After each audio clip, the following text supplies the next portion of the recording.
Welcome back. Listen Up is investigating the ramification of Canada's crackdown on crime.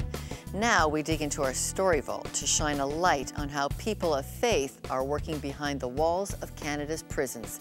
Here's Ricky Ratliff. Yeah, I believe that we should have a lot less prisons, that's for sure. Chris's ideas stem from over 20 years of experience working within Canada's criminal justice system. I believe that there's a very high percentage of people who we have in prisons that don't belong in prisons.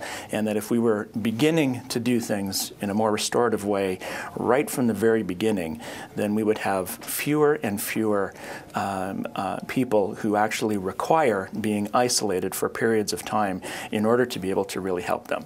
Community Justice Initiatives represents one of many organizations working to meet the needs of people affected by crime. From victims, criminals, to the community, restorative justice is at the heart of everything they do. In other words, mending the broken and making wrong things right. One of the very fundamental things about restorative justice is that it is about that relationships that has been damaged. And one of the things about the system is that it wants to deal with everything else other than that relationship. Our traditional system has separated out the victims and the offenders. And the offender is then placed with a lawyer whose job it is to say why this person isn't accountable for their actions or to get them off on some sort of a technicality.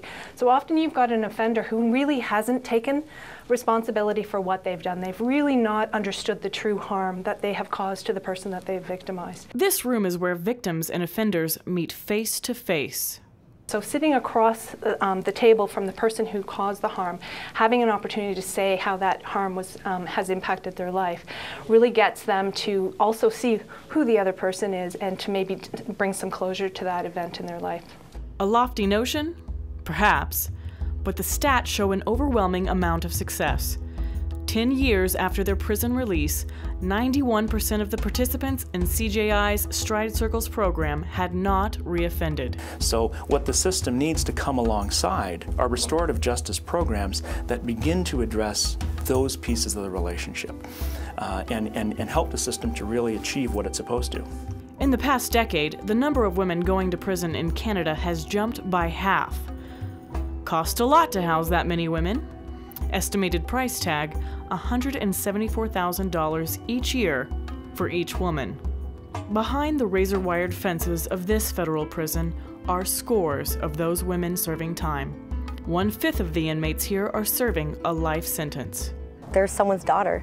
I think a lot of the times their crimes are committed as a product of their environment, where they haven't had the same opportunities as some of us have. Elisa and Philip know the faces of the inmates well, both having served for years as volunteers inside the women's prison. I've learned that I've got to accept people for who they are and how they would like to frame themselves. If I make associations, and I shouldn't be doing that with them because it's so easy to stereotype and label. As a deacon in the Catholic Church, Philip understands the government's need to employ the spiritual services of chaplains inside prison walls. I think it's important to think of a human being as a full person. Spirituality is a major part of a person's life. It's their relationship. Because they are in a prison, that doesn't mean that relationship gets set aside. In fact, that's part of what will make them whole again. In Chris's extensive work inside jail cells, he's seen the worst of humanity. And yet, actually, from a Christian perspective, I think that we were created in a state of perfection. We were created good, and something has entered into our lives which has damaged that. And at the very heart of the Christian story is that what crept into our lives put us at enmity with God, and that there's a reconciliation that needs to take place. Wilma Dirksen is a vocal leader in reconciliation through restorative justice, but she's also a victim to an unimaginable crime. The pain of going through something like that is horrific. The darkness, the fear, just the uncertainty, the pain, the heart just breaks. And I can just go right back there to that long journey of trying to figure it out. In the journey through the pain, she somehow found forgiveness for her daughter's murderer. I think because I've often talked about forgiveness, people have thought that I'm permissive and and they don't understand how I want to be a loving person, or what does that mean in a situation like that. And it really means that I also love the community. I love the vulnerable. And we have to be responsible in our love too. So I can't see us allowing people who we know and who have proven, people like Clifford Olson and Bernardo, and people who we know are so damaged, unfortunately. We can't allow them to be in the public arena. We need to hold the people who are out of control, and that's what we call the arms of the law.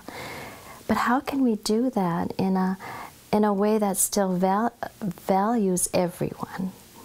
And I think that's what we're commanded and called to do, is that God has said that we've got to love everyone, even the least of these.